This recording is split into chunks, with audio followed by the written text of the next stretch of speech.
Most people think taxes are just a bill. I think that is one of the most expensive misunderstandings in modern life, because if you do not understand what the tax code is rewarding, then every year you will stand on the wrong side of the table and hand over more of your life than you needed to.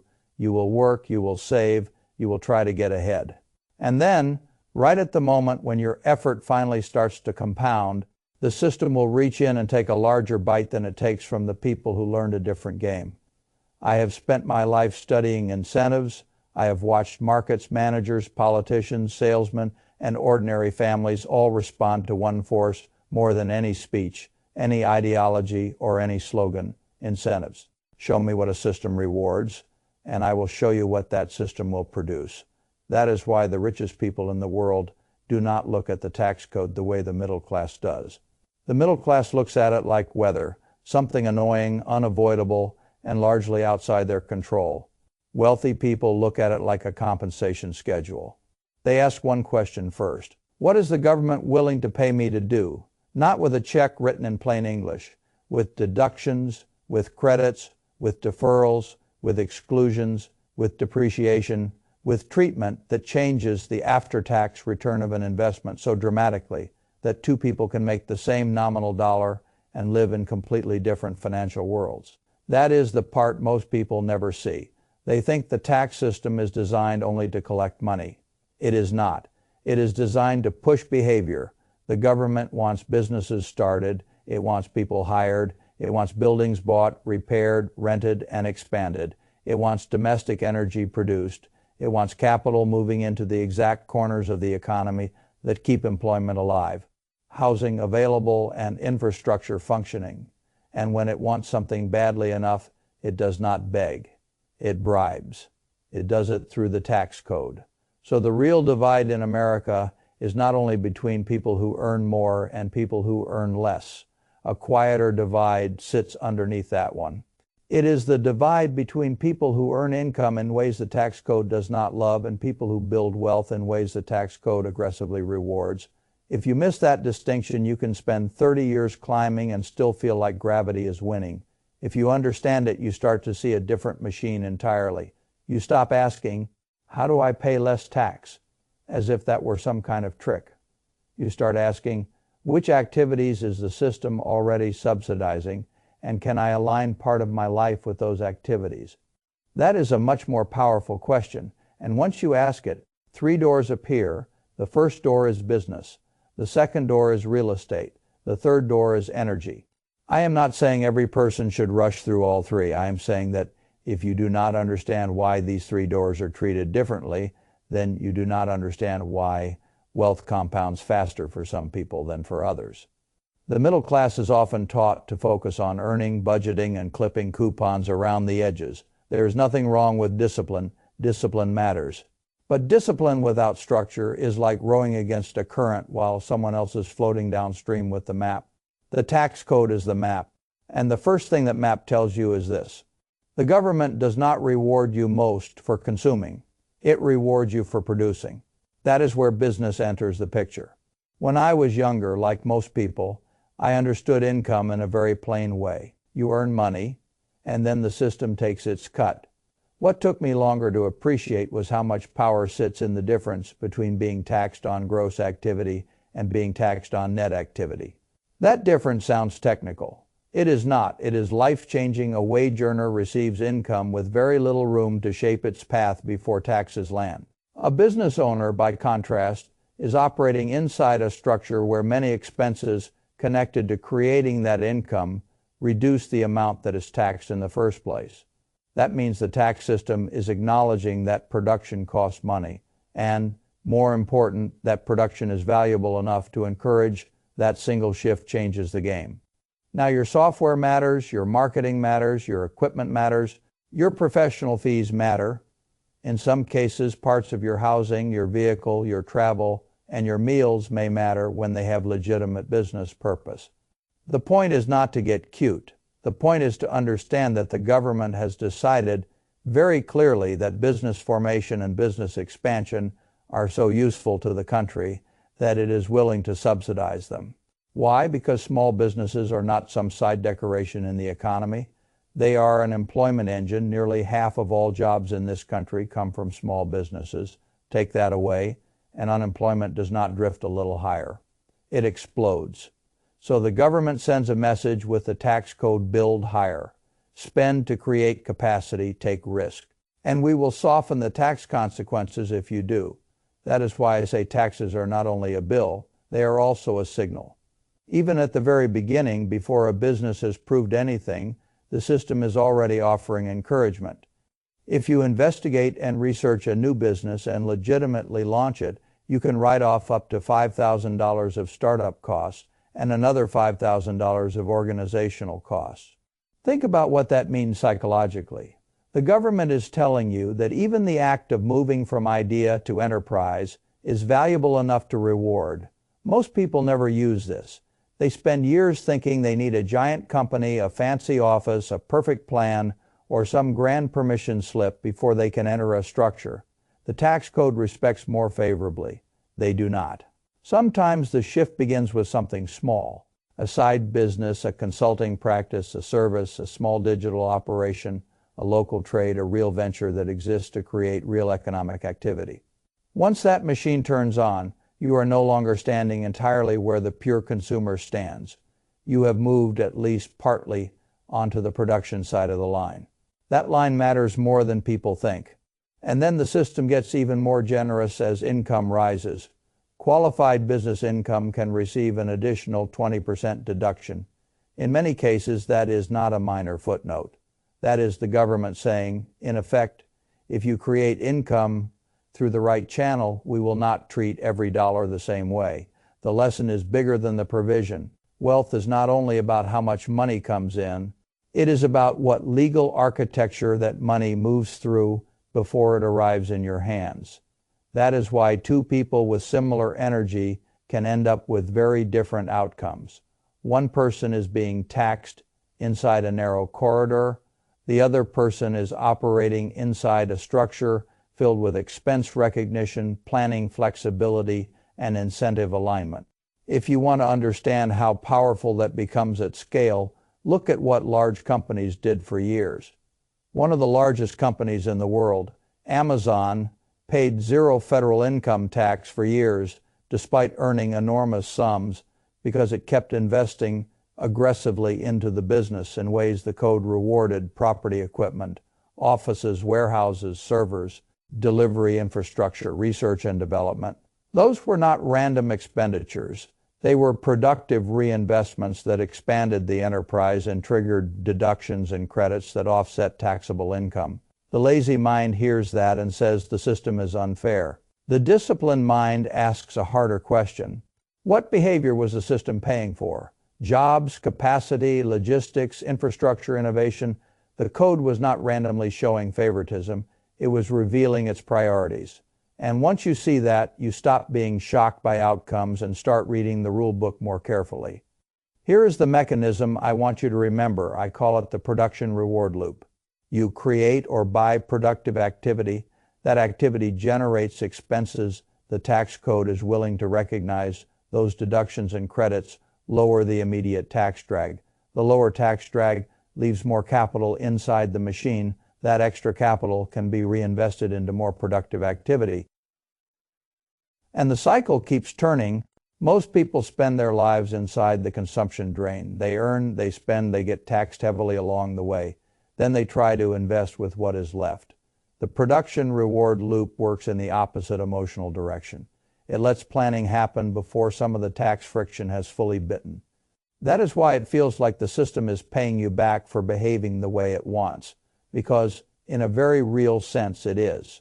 Now that brings me to the second door: real estate.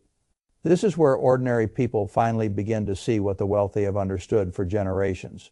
Real estate is not just a hard asset. It is a tax shelter wrapped around a cash flow machine wrapped around a financing machine. If you do not understand that structure, you will think property investors are simply earning rent. That is the surface underneath. Something far more powerful is happening. When you own rental real estate, you are not merely collecting checks. You are operating a business of shelter, access, and occupancy. The tax code views that business through a special lens because housing is economically important, politically sensitive, and chronically needed. So again, the government does what it always does when it wants something badly enough. It rewards the providers. This is why real estate has been one of the great tax-favored asset classes in the world.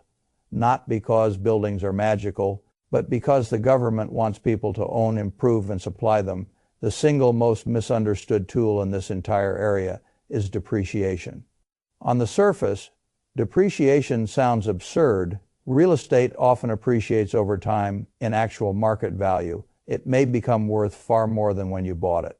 Yet the IRS allows you to write off depreciation as though the property were wearing out and moving toward worthlessness over time.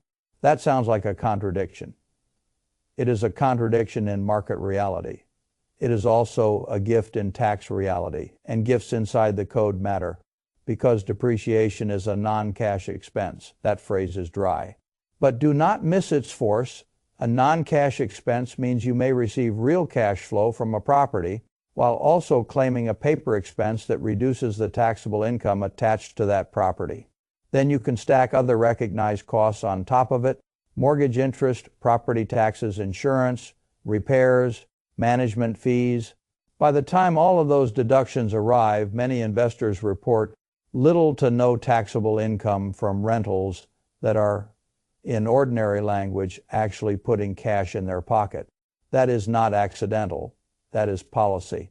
The government is saying if you keep housing assets in circulation and manage them, we will make the tax treatment attractive. Then real estate goes one layer deeper. Because if ordinary depreciation were not enough, there is cost segregation. This is where amateurs begin to part ways with professionals. A cost segregation study can separate pieces of a property into categories that depreciate faster, allowing you to front load deductions instead of spreading them slowly through bonus depreciation and Section 179 in the right context. That timing shift can become enormous. On a $1 million property, it may generate more than $200,000 in additional deductions in a single year. Stop and think about that. Some investors create a first-year deduction larger than their original down payment on the property. That is not a small edge. That is a structural advantage, and it becomes even more striking when you realize the IRS does not particularly care whether the purchase was financed with your own cash or with debt. You can use borrowed money to acquire the property, build equity over time, claim the depreciation, shelter cash flow, and later borrow against growing equity in a generally tax-free way. Then, if you choose to sell, you may use a 1031 exchange to defer capital gains and roll the value forward. That pattern is so powerful that entire fortunes have effectively been built by repeating it decade after decade. Acquire, depreciate, cash flow. Borrow, exchange, repeat. I call that the shelter stack, not because it is glamorous, because that is exactly what it does. It stacks layers of shelter around economic activity. The asset may appreciate, the income may arrive, the equity may rise, and yet the tax burden may remain far lighter than an outsider would assume by looking only at the visible cash. That is why people who dismiss real estate as just collecting rent do not understand what they are actually looking at. They are watching a tax-favored operating system built around an asset the government does not want to discourage. But there is a human lesson here that matters even more. Real estate changes identity. A person can spend an entire life thinking of himself as someone who earns, pays, and hopes. Then one piece of property changes the posture. Now he thinks like an allocator. Now he thinks in terms of financing, deduction timing, equity growth, occupancy, expense treatment, refinancing, exchange strategy, and after-tax cash on cash return. That identity shift matters because wealth does not only come from math, it comes from moving into environments where the math starts working with you. And then we reach the third door, energy. This is the door that makes many people uncomfortable, partly because it sounds specialized, and partly because it often lives in a world of private deals, accredited investors, and real operational risk. Good, it should make you serious. Serious opportunities deserve seriousness, but from a tax policy standpoint, the logic is crystal clear. The modern economy runs on energy. transport depends on it, production depends on it. Prices throughout the economy respond to it. When energy becomes scarce or expensive, the cost structure of everything else starts to wobble. And when that wobble grows large enough, you are not talking about inconvenience anymore. You are talking about inflation, weakened growth, and the threat of recession. So what does the government do? What it always does. It rewards the activity it wants more of. Domestic oil and gas production has historically received some of the most aggressive incentives in the code because the government understands that private capital must be enticed into a risky, capital-intensive process that the country still relies upon. When a qualified drilling operation is involved, up to 85% of an investment may be tax deductible in year one. Imagine that carefully. An investor can put in $100,000 and receive an $85,000 paper loss on a K-1 that may offset other income under the appropriate rules and circumstances. That is not normal treatment. It is targeted treatment. Why is it there? Because the government wants the wells drilled, it wants production, it wants supply, and it is willing to let the tax code carry part of the burden of making those economics more attractive. Two major engines drive that result. The first is the deduction for intangible drilling costs in most businesses. Many intangible costs are not immediately deductible in the same way. But for drilling operations, labor, fuel, and other costs tied to the drilling process can often be expensed immediately. The second engine is depreciation on tangible assets such as machinery, equipment, and even the wells themselves. With those benefits flowing through to investors, that means the structure can expense both intangible and tangible costs in a way that is exceptionally powerful. And it does not stop there. When revenue starts coming out, part of that revenue may receive more favorable treatment through the depletion allowance. In the simplified version laid out in the source material, only 85% of the revenue is taxed, while the other 15% may be excluded through depletion. So you have a front-end deduction dynamic and a back-end tax reduction dynamic. That is why I call this the national need premium. When the government believes an activity supports the functioning of the country itself, it often embeds unusually rich incentives into the code. Now, I want to pause here and become very plain. Rich tax treatment does not make a bad investment good, and a deduction is never the same thing as profit. That is where foolish people get themselves hurt. They hear tax write-off and imagine free money. It is not free money. It is altered economics.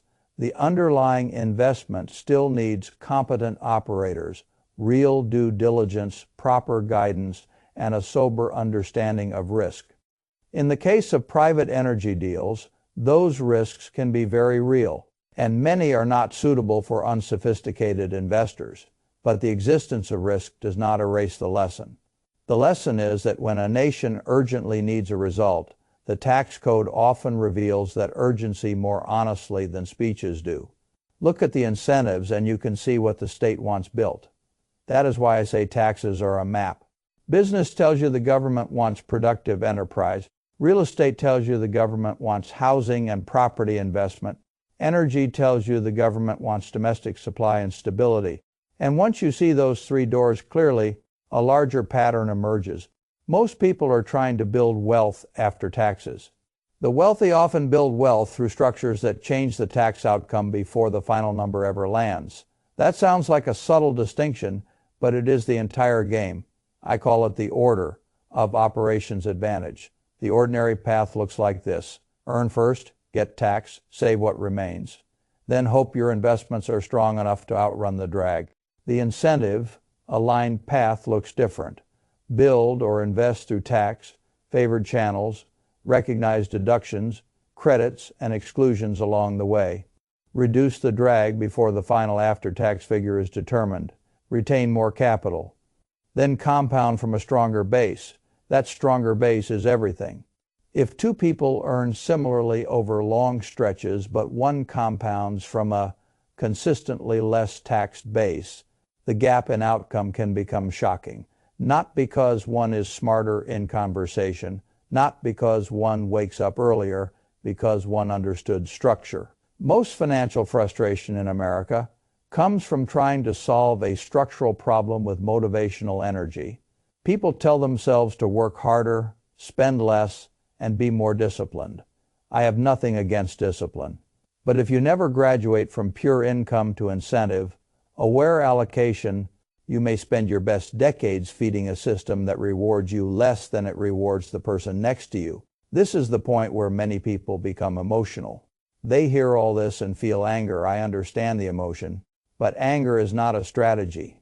Reading the rules is a strategy. The tax code is not asking for your opinion before it operates. It is already rewarding some behavior and discouraging other behavior.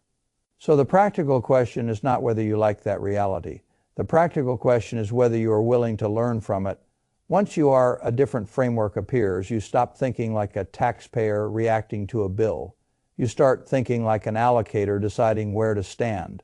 That shift is the beginning of maturity. Now let me make this even more concrete because I do not want this to live as theory in your head. If you are starting from almost nothing, your first mission is not to mimic a billionaire in scale. Your first mission is to mimic the direction of incentives. Direction matters before size. That may mean a legitimate small business. Even if it begins as a side venture, a business is not only a possible source of income, it is an identity. Move into a part of the code that recognizes productive expense, startup effort, organizational cost, and qualified business income differently than a plain wage corridor does.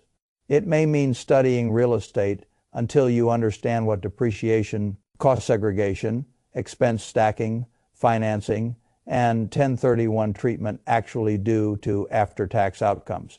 Not because every property is good, many are not, but because real estate trains your mind to think in tax-adjusted return instead of surface yield alone. It may mean recognizing that specialized sectors like energy exist where the tax code is unusually generous precisely because the underlying activity is nationally important and privately risky. Whether or not you ever invest there, seeing how the code behaves in that arena teaches you how honestly incentives reveal priorities. This is the protocol I would want a rational person to follow. First, stop admiring income in isolation. Gross income impresses amateurs because it is visible. Net retained capital is what matters. Second, ask of every serious investment opportunity not only what can this earn, but how is it treated by the code. Third, separate tax benefit from investment quality. A bad asset does not become wise because it comes with a deduction.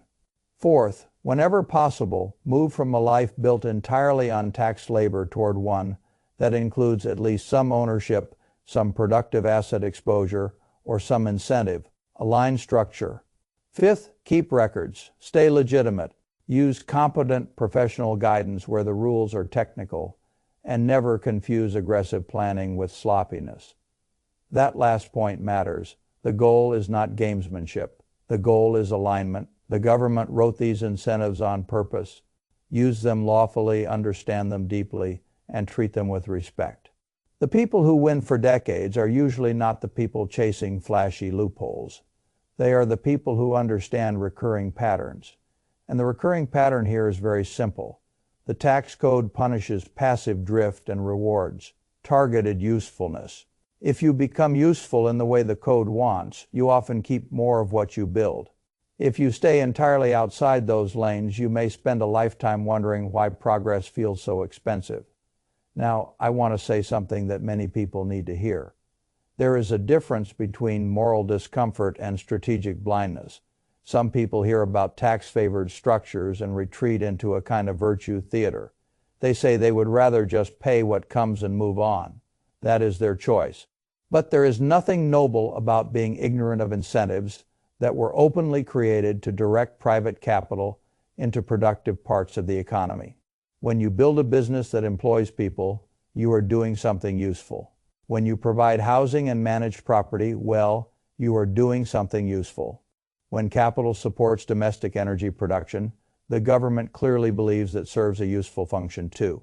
The tax code is not rewarding these things because it is feeling generous. It is rewarding them because the state needs them done. That should sober you. It should also free you from childish guilt about understanding how the system works. The real ethical obligation is not to remain confused. It is to act responsibly once you are no longer confused. And responsibility means never pretending tax savings alone. Create wealth. Wealth still requires judgment. A foolish business can lose money and still leave you poorer after the deduction.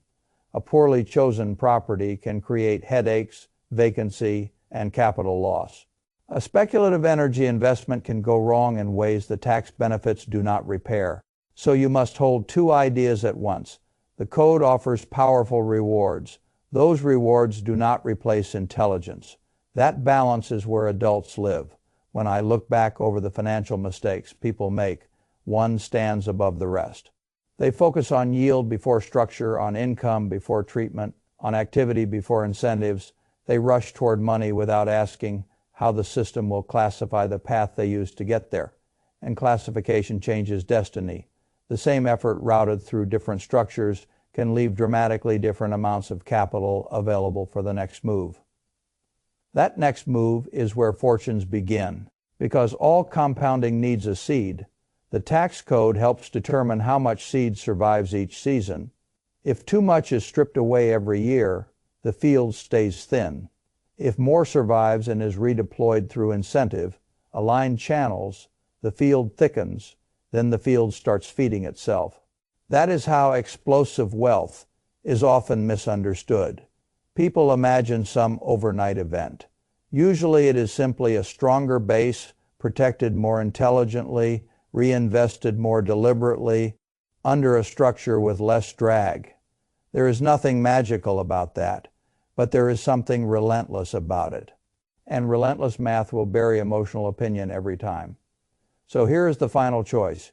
You can keep living as if taxes happen after life, as one big unavoidable subtraction that appears once the important decisions have already been made, or you can accept the harder but richer truth.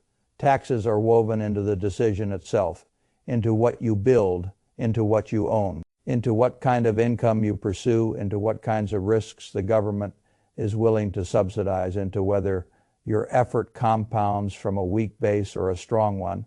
That is the threshold. Cross it, and you stop being a spectator to the code. Ignore it. And the next 10 or 20 years may feel strangely familiar. More effort, more earnings, more leakage, more wondering why wealth seems closer in headline numbers than it feels in your actual life.